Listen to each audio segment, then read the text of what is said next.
नमस्कार, मी लतिका। आज मी तुम्हाला मूग डाळ आणि चण्याची डाळ ह्याच्यापासून मस्त रेसिपी बनवून दाखवणार आहे। तर ही मूग डाळ किती आहे माहिती आहे का? 1 वाटी भिजत घातली होती, भिजून 1 वाटी झालेली, अर्धी वाटी घातली होती। तर अशी चांगली 2-3 तास मी भिजून घेतलेली आहे। मूग डाळ काय लगेच भिजते। चण्याची डाळ 4 चमचे घेतलेली, ही पण चांगली बघा भिजलेली आहे, एकदम चांगली भिजवायची अशी। आता हिला पण मी तेवढेच तास घातले होते, 3 तास भिजत घातलेले। हे सगळं स्वच्छ धुवून भिजत घातलं होतं आणि भिजल्यानंतर पण स्वच्छ धुवून नितळून घेतलेले आहेत। हे चॉपरमध्ये हे सगळं आपण काढून घेऊया। मिक्सरच्या भांड्यात जरी केलं तरी पण चालेल, पण आपल्याला हे दरदर पाहिजे बरं का। चॉपरमध्ये बघा मी काढून घेतलेलं आहे। आता ह्याला मी फिरवून घेते। चॉपरला बघा मी करून घेतलेलं, असं दरदर करून घ्यायचं, एकदम पेस्ट अशी करायची नाहीये। मिक्सरला केलं तरी बंचालो करून अशा पद्धतीत करायचे। तवा ठेवलाय बघा गरम करायला। हा तवा आहे लोखंडाचा आणि त्याच्यामध्ये अर्धी पळी मी तेल गरम करत ठेवलेलं आहे। तेल चांगलं गरम झालेलं आहे। छोटा 1 चमचा मोहरी टाकायची, एकदम छोटा चमचा आहे हा। मोहरी चांगली फुटून देऊया, एकदम बारीक आहे। त्यात टाकणार आहे छोटा 1 चमचा जिरं, त्यात टाकायचे आपल्याला हिंग पावडर, कढीपत्ता, त्यात टाकणार एक मिडियम आकाराचा कांदा। ह्याला काय आहे माहिती आहे का, थोडासा कांदा जास्त जरी घातला तरी पण चालू शकतं। तर कांदा पण चांगला भाजून घेऊया, गॅस आहे मिडियमच। कांदा बघा हलकासा भाजलेला आहे। त्याच्यामध्ये लसूण आणि हिरवी मिरची कुटून घेतलेली, तर लसणाच्या पाकळ्या 7 ते 8 घेतलेल्या आहेत आणि एकच हिरवी मिरची लांबडी म्हणजे पोपटी कलरची घेतलेली आहे, तुमच्या तिखटाप्रमाणे घेऊ शकता। आता ह्याला 1 मिनिटभरच फक्त आपण परतून घेऊया। मस्त असं बघा मी परतून घेतलेलं आहे, गॅस मिडियम आहे। त्यात टाकणार आहे थोडीशी हळद, मिक्स करून घेऊया आणि त्यात टाकणार एक टोमॅटो छोट्या आकाराचं घेतलेलं आहे। त्यात टाकणार आहे मी चवीप्रमाणे आत्ताच मीठ टाकणार आहे आणि ह्याला 2 मिनटं मी परतून घेणार आहे। 2 मिनटं बघा मी परतून घेतलेलं आहे।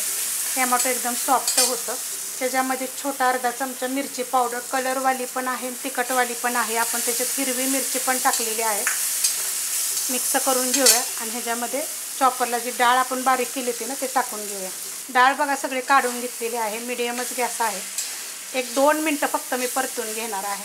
मस्त असं बघा मी परतून घेतलेलं आहे। आता ह्याच्यामध्ये टाकणार आहे 1 मुठभरपेक्षा जास्त अशी कोथिंबीर, त्याची कवळी कोथिंबीरची मी देठं पण घेतलेली आहेत आणि आता हे मिक्स करून घेऊया। कोथिंबीर टाकल्यानंतर पण चांगलं मिक्स करून घेतलेलं आहे। तुम्ही ह्याच्यामध्ये मेथी पण बारीक कापून टाकू शकता, पानं जरी घेऊन टाकली तरी चालेल आणि देठा सकट जरी घेतली तरी चालू शकते। मुठभर टाकू शकता किंवा 1 छोटी वाटीभर। पालक पण तसंच टाकू शकता, पण मेथी टाकून बघा खूप छान लागतं। तशा जर रेसिपी पाहिजे असल्या तर जरूर कमेंट करा मला। हे सगळं आपण आता एका जागी करून घेऊया आणि गॅस एकदम बारीक करायचा, गॅस बिलकुल मोठा करायचा नाहीये। झाकण ठेवूया 10 मिनिटासाठी। बारीक गॅसवर बघा मी 10 मिनिटं झाकण ठेवलं होतं। झाकण आपण काढून घेऊया, हलवून घेऊया आणि ह्याला काय शिजायला लय वेळ लागत नाही। आपल्या तव्यावर बघायचं, जसं आता मी 10 मिनिटं 5 मिनिटं सांगत असते।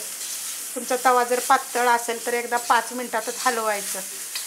बघा मस्त अशी शिजली जाते आणि खूप चविष्ट लागते बरं का। त्या पावसाळ्याच्या दिवसात काय होतं, असं काहीतरी वेगळं खायला एकदम चटपटीत। तुम्हाला हवा असेल ना तर ह्याच्यामध्ये तुम्ही 1 लिंबाचा रस पण पिळू शकता किंवा 1 चमचाभर लिंबाचा रस पण पिळायचा आणि लगेच काढून घ्यायचं, जर तुम्ही लोखंडाच्या तव्यात करत असाल तर। नसेल करत तर मग तुम्ही तसंच जर त्याच्यामध्ये जरी ठेवलं तर चालू शकते। खूप छान लागतं बघा। आम्ही काय करतो, खायलाच्या टायमालाच थोडासा लिंबाचा रस टाकतो याच्यामध्ये। अशा पद्धतीत करून बघा। रेसिपी आवडली तर लाईक करा, सबस्क्राईब करा, कमेंट करा आणि शेअर बी करा।